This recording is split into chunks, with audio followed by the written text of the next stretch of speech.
మొన్న కేజీఎఫ్ చూసిన నిన్న అదేం సినిమా వినయ విధేయ రామ నచ్చలేదన్న, డిసప్పాయింట్ చేసింది, మస్తు డిసప్పాయింట్ చేసింది అన్న.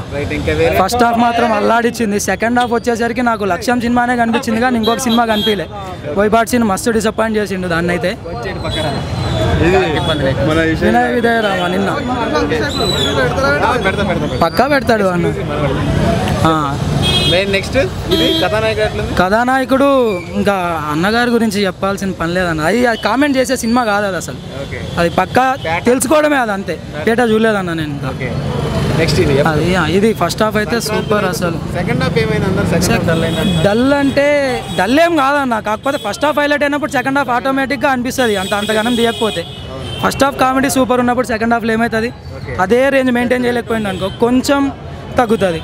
ఏం చేసినంటే ఇంకా వెంకటేష్ వీళ్ళందరూ ఉన్నారంటే మన సెకండ్ హాఫ్లో సెంటిమెంట్ బండియాలని చూస్తారు. ఏమవుతుంది మస్త్ ఎంటర్టైన్ అయిన ఫస్ట్ హాఫ్ వచ్చేసి సెకండ్ హాఫ్ వచ్చేసి కొంచెం అంతే. సినిమా మాత్రం ఎక్కడ తగ్గలేదన్న. ఫస్ట్ హాఫ్ మస్తు ఉండేసరికి సెకండ్ హాఫ్ కొంచెం అనిపించింది అంతే, అంతకంటే ఏం లేదు. మంచి సినిమా. నాకు తెలిసి ఇది పేట చూసిన తర్వాత అక్కడ చెప్తాను నీకు పేట సంగతి.